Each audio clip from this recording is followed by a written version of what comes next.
Morning students, I welcome you to the Shiv online class. In last class we discussed about the joint stock company and today we are going to see the cooperative organization.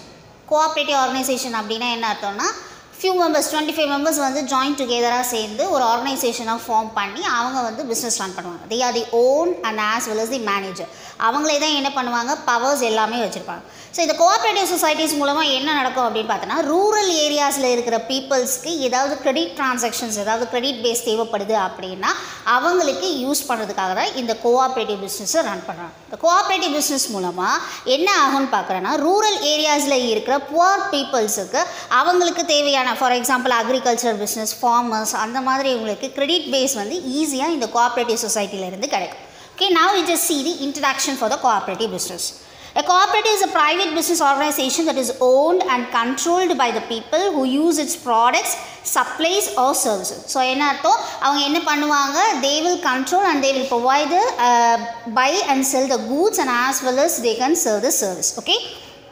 Cooperatives were useful for promoting the interest of the less powerful members of the society. So இதில் வந்து பார்த்தோன்னா members வந்து ரொம்ப கம்மியாக தான் இருப்பாங்க. உங்களோட initial investment அதாவது மெம்பர்ஷிப் ஃபீஸும் வந்து ரொம்ப லோவாக தான் இருக்கும். Okay, farmers, producers, workers and consumers இந்த மாதிரி பீப்புள்ஸ்க்கு என்னெல்லாம் தேவைப்படுமோ அவங்களுக்கு அதை சாட்டிஸ்ஃபை பண்ணுவாங்க. ஓகே, ஃபார் திஸ் என்ன பர்பஸ்க்காக பண்ணுறாங்க? ஏதாவது ப்ராஃபிட் வரும்னு நினைக்கிறீங்களா? This is not a profit motive. Profit மோட்டிவ்ன்றது இதில் மெயினாக இருக்காது. பட் மற்றவங்களுக்கு வந்து இதில் ஒரு சில ப்ராஃபிட்ஸ் கிடைக்கணும் அப்படிங்கிறதுக்காக இந்த ஆர்கனைசேஷனை ரன் பண்ணுறாங்க. Okay, at first the cooperative movement was started by the Robert Owen in the year 1844. So first எங்கே ஸ்டார்ட் பண்ணியிருக்காங்க? ராபர்ட் ஓவன்ன்றவர் ஸ்டார்ட் பண்ணியிருக்காரு in the year 1844. Okay, and next in this they can do the economic activities such as credit, farming, marketing, processing, housing, transport, insurance, fisheries, poultry, dairy, etc. So இந்த kinds of பிஸ்னஸ்க்கெல்லாம் என்ன பண்ணுவாங்க? Credit facilities கொடுப்பாங்க. So economic லெவலில் நம்ம கொஞ்சம் increase ஆகணும் அப்படிங்கிறதுக்காக தான் என்ன பண்ணுறாங்க? இந்த கோஆப்ரேட்டிவ் பிஸ்னஸை ரன் பண்ணுறாங்க. Now we just discussed about the definition for the cooperative business. So cooperative is a better farming, better business and better living. So better நம்ம என்ன பண்ணலாம்? farming பண்ணலாம், better business பண்ணி better வாழணும். இதுதான் actually cooperative business ஓட definition. Okay, now we just see the principles of the cooperation. So principles என்னெல்லாம் follow பண்ணுறாங்க அப்படிங்கிறத பார்க்கலாம். First is the voluntary and open membership. இந்த ஆர்கனைசேஷனை பொறுத்த வரைக்கும் எந்த மெம்பர்ஸ் வேணாலும் வந்து வாலண்டியரில் ஜாயின் பண்ணலாம். ஸோ எந்த வித லீகல் ஃபார்மாலிட்டிஸும் இல்லாமல் ஒரு 25 மெம்பர்ஸ் வந்து ஒருத்தருக்கு ஒருத்தர் சேர்ந்து என்ன பண்ணலாம்? ஆர்கனைசேஷனை ரன் பண்ணலாம். So it is a voluntary and a open membership. Okay, next is the democratic member control. யார் வேணாலும் வந்து இதில் பார்ட்டிசிபேட் பண்ணலாம். Any member can able to participate in this organisation. So இதில் பார்ட்டிசிபேட் பண்ணுறது மூலமாக நான் ஏற்கனவே சொன்ன மாதிரி ப்ராஃபிட்ன்றது இல்லாமல் ஒரு சர்வீஸ் ரெண்டர் பண்ணுற மாதிரி இவங்க செய்வாங்க. Okay, it is a democratic member control. And next is the members economic participation. All the members can able to join and they can able to participate in this organization. அதனால தான் members வந்து economic participation அப்படின்னு சொல்கிறாங்க.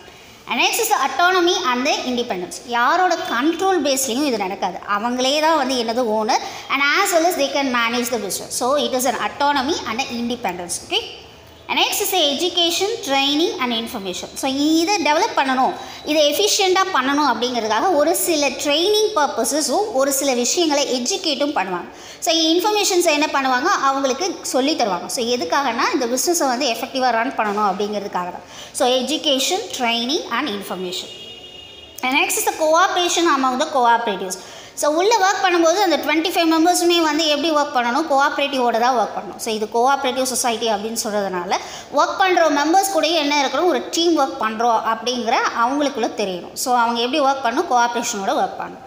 Next is once again I'm repeating the principles for the cooperation. The first is a voluntary and the open membership, and second is the democratic member control, and next is the members economic participation, autonomy and independence, education, training and information, cooperation among the cooperatives. And next we just discussed about the features of the cooperatives. So என்னென்னலாம் features இருக்குது, characteristic features என்னென்ன இருக்குது அப்படிங்கிறத பார்க்கலாம். First is the voluntary membership. நான் ஏற்கனவே சொன்ன மாதிரி தான் மெம்பர்ஸ் வந்து யார் வேணாலும் என்ன பண்ணலாம்? உள்ளே என்டர் ஆகலாம். ஸோ வாலண்டியரில் அவங்களே வந்து மெம்பராக கூட ஆகலாம். Okay, it is a voluntary membership. And next is the equal right. So democratic வேர்ல்டில் இருக்கிற ஈக்குவல் ரைட்ஸ் அவங்களும் இருக்குது. ஒரு ஷேருக்கு எப்படி ஒரு ஓட் இருக்கோ அதே மாதிரி இவங்களுக்கும் என்ன இருக்குது, ஓட்டிங் பர்பஸ் எல்லாம் இருக்குது. And next is the democracy. So பிரின்சிபலோட டெமோக்ரஸி, ஒரு டிசிஷன் எடுக்க போகிறோம் அப்படின்னா என்ன பண்ணுவாங்க, உள்ளே இருக்க 25 மெம்பர்ஸுமே சேர்ந்து அவங்களோட டிசிஷன் மேக்கிங் ப்ராசஸில் வந்து ஒவ்வொருத்தருக்கும் சொல்கிறதுக்கு உரிமை இருக்குது. So okay, next point is democracy. And next is the honesty. ஒருத்தருக்கு ஒருத்தர் சேர்ந்து ஒர்க் பண்ணும்போது they do not act as a selfish person. Selfish பர்சனாக என்ன பண்ணக்கூடாது, ஆக்ட் பண்ணக்கூடாது. ஸோ கோஆப்ரேஷனோடு அவங்களோட சேர்ந்து ஒர்க் பண்ணணும். So members should be honest and selfish people can not able to run this organisation. Okay, mutual confidence. So mutual confidence அப்படின்னா ஒருத்தருக்கு ஒருத்தர் மேலே ட்ரஸ்ட் இருக்கணும். ஸோ ட்ரஸ்ட் இருந்தால் தான் என்ன பண்ண முடியும், ஆர்கனைசேஷனை வந்து ஸ்மூத்தாக நம்மளால் ரன் பண்ண முடியும். So it should be late on the mutual confidence. Next is a welfare objective. So goods and services இது ரெண்டுமே வந்து நம்ம எதுக்கு ப்ரொவைட் பண்ணுறோன்னா லோவர் ப்ரைஸஸில் தான் ப்ரொவைட் பண்ணுறோம். ஸோ நம்மளோட ஆப்ஜெக்டிவ் வந்து ப்ராஃபிட் கிடையாது, மக்களுக்கு வந்து வெல்ஃபேரை வந்து நம்ம இன்க்ரீஸ் பண்ணணும் அப்படிங்கிறது தான். Okay, and next is a cash payment. இதில் ஆக்சுவலாக கிரெடிட் டீம்ன்றதே கிடையாது. நம்ம கூட்ஸோ சர்வீசஸோ ரெண்டர் பண்ணும்பொழுது கடைசியாக லாஸ்ட்டாக என்ன பண்ணணும், கேஷை வந்து அவங்க பே பண்ணணும். Okay, next is the economy. இந்த சொசைட்டியில் ஒர்க் பண்ணுற அத்தனை பேருமே வந்து எந்த சூழ்நிலையுமே கான்ட்ரிபியூட் பண்ண அமௌண்ட்டை வந்து மிஸ்யூஸ் பண்ணவே கூடாது. That is the economy. So அவங்களுக்குள்ளே இருக்கிற கான்ட்ரிபியூட் பண்ண அமௌண்ட்டே ரொம்ப கம்மியாக தான் இருக்கும். ஸோ அதுக்குள்ளே இருக்கிற ஒருத்தரும் வந்து எப்படி இருக்கணும், ஹானஸ்ட்டாக தான் இருக்கணும். Okay, and next is the distribution of profit. So suppose இந்த ஆர்கனைசேஷனில் அவங்களுக்கு ப்ராஃபிட் வந்தது அப்படின்னா 1/4 ஆஃப் த ப்ராஃபிட்டை வந்து எப்பயுமே ரிசர்வோட பர்பஸ்க்காக எடுத்து வச்சுட்டு பேலன்ஸ் 10% என்ன பண்ணுவாங்க அப்படின்னா மீதி இருக்கிற அந்த மெம்பர்ஸ்க்கு வந்து என்னெல்லாம் பண்ண முடியும், வேறு என்ன ரெண்டரிங் சர்வீசஸ்லாம் பண்ண முடியுமோ அதை பண்ணுவாங்க. Okay, and next is a self service. இதில் இருக்கிறவங்க எல்லாருமே வந்து என்ன சொன்னேன், இன்வெஸ்டர்ஸ் தான், அதாவது ஓனர். ஸோ ஓனராக இருக்கிறவங்க எல்லாருமே வந்து இதில் கன்சியூமர்ஸாகவும் ஆக்ட் பண்ணுவாங்க, ப்ரொடியூசராகவும் ஆக்ட் பண்ணுவாங்க. ஸோ இது எல்லாமே வந்து என்னது, self service. Okay, these are the features of the cooperatives. Once again I'm repeating. First is a voluntary membership, equal rights, democracy, honesty, mutual confidence, welfare main objective, cash payment, economy, distribution of profit, self-service. And now just discussed about the advantages and disadvantages of this business. Okay, first we just see the advantages for this. Okay, first is a voluntary organization. நான் ஏற்கனவே சொன்ன மாதிரி தான் யார் வேணாலும் என்ன பண்ணலாம், ஈஸியாக உள்ள வரலாம். ஸோ வாலண்டரியாக என்ன பண்ணலாம், இதில் மெம்பர்ஷிப் ஆகலாம். இதோட மெம்பர்ஷிப் ஃபீஸும் வந்து பார்த்திங்கன்னா ரொம்ப லோவாக தான் இருக்கும். ஸோ யாரெல்லாம் இன்ட்ரெஸ்டடாக இருக்காங்களோ அதுக்குள்ளே இருக்கிற மெம்பர்ஸ் கிட்ட போய் நானே இதில் ஒரு மெம்பராக ஜாயின் பண்ணணும் அப்படின்னு சொல்லி நாங்கள் என்ன பண்ணலாம், அந்த ஆர்கனைசேஷனில் ஜாயின் பண்ணலாம். ஓகே, இந்த மெம்பர்ஷிப் ஃபீஸ் கம்மியாக இருக்கிறது இல்லாமல் எப்போ வேணாலும் நம்ம நினச்சி அதில் என்ட்ரி ஆக முடியும், அண்ட் எப்போ வேணாலும் நம்ம என்ன பண்ணலாம், எக்ஸிட்டும் ஆகலாம். ஸோ இந்த பிஸ்னஸை பொறுத்த வரைக்கும் இது அட்வான்டேஜாகவும் இருக்கும், அண்ட் மோஸ்ட் ஓவர் இது ஒரு டிஸ்அட்வான்டேஜாகவும் இருக்கும். Okay, and next is easy formation. So ஈஸியாக என்ன பண்ணலாம், இந்த ஆர்கனைசேஷனை நம்ம ஃபார்ம் பண்ணலாம். நான் எத்தனை மெம்பர்ஸ் சொன்ன ஏற்கனவே 25 members is join together and they can start the business. So 25 members இருந்து அவங்களோட இனிஷியல் அமௌண்ட் அவங்க பே பண்ணாலே என்ன பண்ணலாம், he is one of the member இந்த கோஆப்ரேட்டிவ் பிஸ்னஸ். ஓகே, ஸோ இந்த கோஆப்ரேட்டிவ் பிஸ்னஸில் வந்து லீகல் ஃபார்மேஷன் பிரகாரம் தான் வந்து ஆக்சுவலாக சேர்ப்பாங்க. இருந்தாலும் இந்த ஃபார்மேஷன் பண்ணும்பொழுது இந்த ப்ராஃபிட் மோட்டிவ் எதுவுமே இல்லாமல் நான் ப்ராஃபிட் மோட்டிவ் பர்பஸ்க்காக தான் என்ன பண்ணுவாங்க, இந்த ஆர்கனைசேஷனை ரன் பண்ணுவாங்க. Next is the democracy. நான் ஏற்கனவே சொன்னதான் 1 man 1 vote. அவங்க அந்த பர்சன்ஸ் எல்லாருக்குமே வந்து ஈக்குவலான ரைட்ஸ் இருக்குது. 25 மெம்பர்ஸுக்குமே என்ன இருக்குது, என்னென்ன ரைட்ஸ் இருக்கோ எல்லாமே ஈவனாக தான் இருக்கும். ஓகேவா, and next is the equal distribution of the surplus. So surplus வருது அந்த ஆர்கனைசேஷன் மூலமாக, ஏதாவது சர்ப்ளஸ் வந்து நான் என்ன சொன்னேன் ஏற்கனவே 1/4 ஆஃப் த பர்பஸோட ப்ராஃபிட்டை வந்து ரிசர்வோட பர்பஸாக எடுத்துகிட்டு 10% வந்து மறுபடியும் என்ன பண்ணுவாங்க, அதுக்குள்ளே இருக்கிற மெம்பர்ஷிப்காக தேவைப்படுற சர்வீசஸ் ரெண்டர் பண்ணுறதுக்காக என்ன பண்ணுவாங்க, யூஸ் பண்ணுவாங்க. Okay, and next is the limited liability. So இதில் என்ன பண்ணுவாங்கன்னா இன்வெஸ்ட்மெண்ட்டே கம்மியாக தான் இருக்குது. ஸோ அப்போ அவங்களோட லயபிலிட்டியும் என்னவாக தான் இருக்கும், லிமிட்டாக தான் இருக்கும். ஸோ இதனால் அவங்க சப்போஸ் அவங்களோட டெப்ஸ் எல்லாத்தையும் ரீபே பண்ண போகிறோம் அப்படின்னா அவங்களோட பர்சனல் ப்ராப்பர்ட்டியில் இருந்து அதை ஓவ் பண்ணணுன்ற அவசியம் கிடையாது. ஸோ ஏன்னா அதிகமாக அவங்களுக்கு லயபிலிட்டி வாங்கணுன்ற அவசியமும் அதில் இருக்காது. So it is a limited liability. Okay, next is a separate legal entity. நான் ஏற்கனவே சொன்னதான் என்ட்ரி ஆகிறதும் ஈஸி தான், எக்ஸிட் ஆகிறதும் இதில் ஈஸி தான். ஏன்னா இதிலே அதுக்கு ஒரு லைன் செப்பரேட்டாக ஒரு லீகலாக என்டிட்டி இருக்குது இந்த organisation. Okay, and next is the greater identity of interest. ஒரு ஓப்பனாக ஓரல் ஸ்டேட்மெண்ட் மூலமாக ஒருத்தர் வந்து இந்த ஆர்கனைசேஷனில் ஒர்க் பண்ணுறதுனால நமக்கு இவ்வளோ லாபம் இருக்குது அப்படின்னு சொல்லோம் அப்படின்னா ஒருத்தருக்கு ஒருத்தர் கம்யூனிகேட் பண்ணும்பொழுது இன்னொருத்தர்கிட்ட என்ன பண்ணுவாங்க, இந்த ஆர்கனைசேஷனில் வந்து ஜாயின் பண்ணுவாங்க. It is known as a greater identity of the interest. Okay, government support. இந்த ஆர்கனைசேஷனை பொறுத்தவரைக்கும் கவர்மெண்ட்டோட சப்போர்ட்டும் வந்து நமக்கு அதிகமாக கிடைக்கும். ஓகேவா?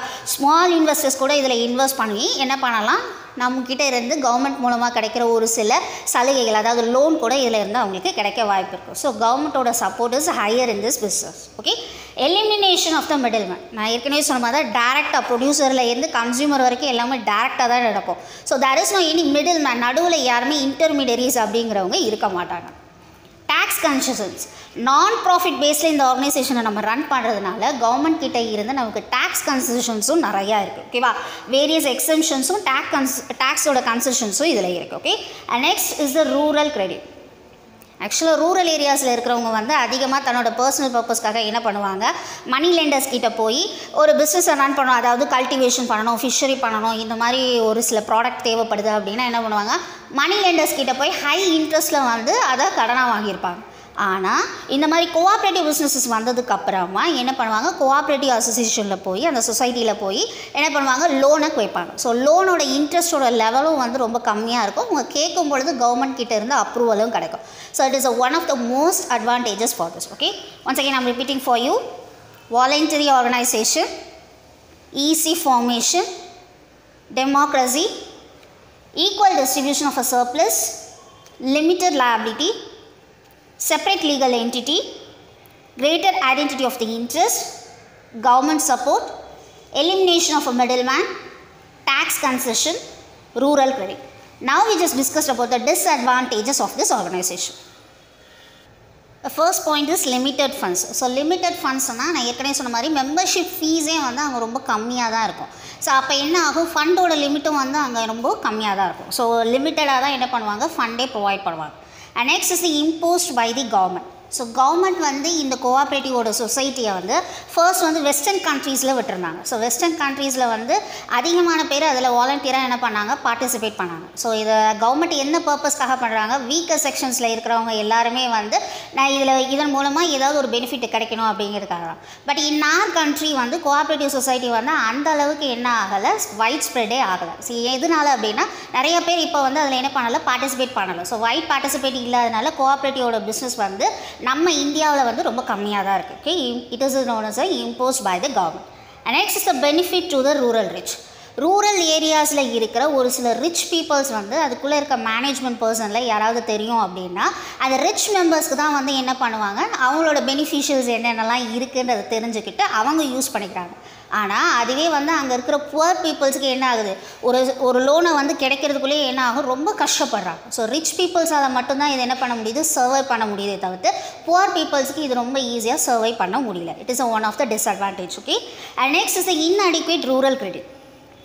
இன்னொன்று கோஆப்ரேட்டிவோட பிஸ்னஸில் பார்த்தீங்க அப்படின்னா ப்ரொடக்டிவோட பர்பஸ்க்கு தான் வந்து என்ன பண்ணுறாங்க, லோனை ப்ரொவைட் பண்ணுறாங்க. எந்த வித பர்சனலுக்காகவும் லோனை ப்ரொவைட் பண்ண மாட்டாங்க. ஃபார் எக்ஸாம்பிள் அவங்களோட மெடிக்கல் எக்ஸ்பென்சஸ்க்காகவோ இல்லை ஒரு மேரேஜ் ஏதாவது வச்சுருக்காங்க, அந்த மாதிரி ஏதாவது பர்சனலாக அவங்களுக்கு வர எக்ஸ்பென்சஸ்க்கு வந்து என்ன பண்ண மாட்டாங்க, லோனை ப்ரொவைட் பண்ண மாட்டாங்க. So it is one of the disadvantage. So இந்த மாதிரி பர்சனல் எக்ஸ்பென்சஸ்க்கு என்ன பண்ணுவாங்க, அந்த வில்லேஜ் பீப்புள்ஸ் வந்து நேராகவே என்ன பண்ணுவாங்க, மணி லெண்டர்ஸ் கிட்ட போய் ஹை இன்ட்ரெஸ்ட்டில் தான் வாங்குறாங்க. ஸோ கோஆப்ரேட்டிவ் பிஸ்னஸ் இந்த இடத்துல ஒரு லேக்கிங்காக இருக்குது. Okay, and next is the lack of the managerial skills. யார் வேணாலும் என்ட்ரி ஆகலாம், யார் வேணாலும் எக்ஸிட் ஆகலாம் அப்படின்னு இருக்கப்போ அவங்களுக்குள்ளே என்ன இருக்காது, எந்த வித குவாலிஃபிகேஷனும் ஸ்கில்ஸ் டெவலப்மெண்ட்டும் எதுவுமே இருக்காது. ஸோ அந்த இடத்துல மேனேஜ்மெண்ட்டோட பேஸ் வந்து என்னவாக இருக்கும், கம்மியாக தான் இருக்கும். And next is the misuse of the fund. So invest பண்ண அமௌண்ட்டை உள்ளே இருக்கிறவங்க யாராவது வந்து மிஸ்யூஸ் பண்ணுறதுக்கும் கூட என்ன இருக்குது, வாய்ப்புகள் அதிகமாக இருக்கும். So it is one of the disadvantage. Okay, and next is the inefficiencies leading to the losses. So இதே மாதிரி ஆர்கனைசேஷனும் மேனேஜ்மெண்ட்டை வந்து சரியாக கவனிக்காமலே இருந்துச்சுன்னா கண்டினியூஸாக அந்த பிஸ்னஸ் என்ன ஆகிட்டே இருக்கும், லாஸை மட்டும்தான் சந்திக்க ஆரம்பிக்கும். Next is the lack of secrets. ஒரு 25 மெம்பர்ஸ் வந்து ஜாயின் டுகெதராக இருந்து ஒரு ஆர்கனைசேஷனை ரன் பண்ணும்பொழுது அவங்களுக்குள்ள எந்த பர்பஸ்லையுமே காம்படிஷன் இருக்கக்கூடாது. ஸோ அந்த மாதிரி காம்படிஷன் இருந்துச்சு, சீக்ரெட்ஸ் லெவல்ஸ் வந்து அதிகமாகிக்கிட்டே போகுது, ஒருத்தருக்கு தெரியாமல் இன்னொருத்தர் வேலை பார்க்க ஆரம்பித்தாங்க அப்படின்னா அந்த இடத்துல ஒரு லேக்கிங் வர ஆரம்பிக்கும். So it is one of the disadvantage. So it is a lack of a secrecy. And next is the conflict among the members. So participation லெவலில் வந்து ஒருத்தருக்கு ஒருத்தர் சரியாக இல்லை அப்படின்னா டீம் ஒர்க்குன்றது அங்கே என்ன ஆகிடும், கம்மியாகி கான்ஃப்ளிக்ஸ் வர ஆரம்பிச்சோம். ஸோ கான்ஃப்ளிக்ஸ் வந்துச்சு அப்படின்னா என்னாகும், ஆர்கனைசேஷனில் எந்த வித டெவலப்மெண்ட்டுமே இருக்காது. So these are the disadvantages for the cooperative business. Once again I'm repeating for you. Limited funds, imposed by government, benefit to rural rich, inadequate rural credit, lack of managerial skill, misuse of fund, inefficiencies leading to the losses, lack of secrecy, conflict among the members. Okay, and next we just discussed about the types of the cooperatives. The cooperative business is classified into 5. Now we just see the first is a consumer's cooperative. So consumer oda purpose kaga goods and services buy panni sell pananum அப்படிங்கிறதுக்காக consumer oda purpose kaga business run பண்றது பேர் தான் வந்து என்னது consumer cooperatives. And next is for the producers cooperative. So production level efficiency நடக்கணும், அந்த production oda purpose kaga credit purposes கண்டுபிடிக்குவாங்க. So அதெல்லாம் நமக்கு provide பண்ணுவாங்க. So production oda purpose kaga பண்றதுக்கு என்ன சொல்வாங்க producers cooperatives. And next is the marketing cooperatives. So marketing oda cooperatives small இருக்கிற producers வந்து marketing oda functions வந்து perfectா பண்ணனும் அப்படிங்கிறதுக்காக கொடுக்கிறதா வந்து என்னது marketing cooperatives. So இதுல என்னென்னலாம் பண்ணுவாங்கன்னு பார்த்தனா grading, warehousing, advertising, transporting. So இந்த மாதிரி goods வந்து மார்க்கெட்டிங் பண்றதுக்காக என்னென்னலாம் செலவு இருக்கோ அதை வந்து என்ன பண்ணுவாங்க இதுல பாப்பாங்க. It is known as a marketing cooperatives. And next is the credit cooperatives. நான் ஏற்கனவே சொன்ன மாதிரி தான் ப்ரொடியூசர்ஸ்க்கு ஏதாவது ஷார்ட் டேர்ம் ஃபண்ட்ஸ் தேவைப்படுது அப்படின்னா அவங்களுக்கு என்ன பண்ணுவாங்க கிரெடிட் பேஸில் அரேஞ்ச் பண்ணி கொடுப்பாங்க இந்த ஆர்கனைசேஷனில். It is known as a credit cooperatives. And next is the housing cooperatives. The constructing the house, ஒரு ரெசிடென்ஷியல் பர்பஸ்க்காக ஒரு ஃபார்மருக்கோ ஒரு அக்ரிகல்ச்சரிஸ்டுக்கோ இருக்குது, அவங்களுக்கு வீடு தேவைப்படுது அப்படின்னா அவங்களுக்கு என்ன பண்ணுவாங்க லோன் ப்ரொவைட் பண்ணி தருவாங்க. It is known as a housing cooperatives. And last is the cooperative farming society. Village people oda most purpose வந்து cultivation தான். ஸோ அந்த கல்டிவேஷனுக்கு தேவையான க்ராப்ஸு அதில் போடுற உரம் இது இந்த மாதிரி ஐட்டம்ஸ்க்கும் என்ன பண்ணுவாங்க கோஆப்ரேட்டிவ் சொசைட்டிஸில் தருவாங்க. It is known as a cooperative farming societies. Once again repeating, consumers cooperatives, producers cooperatives, marketing cooperatives, credit cooperatives, housing cooperatives, and last is the cooperative farming societies. I hope you students இந்த class உனக்கு புரிஞ்சிருக்கும்னு நினைக்கிறேன். இந்த chapter இதோட முடியுது. Next கிளாஸில் நம்ம வேறு சாப்டர் டிஸ்கஸ் பண்ணலாம். Thank you students.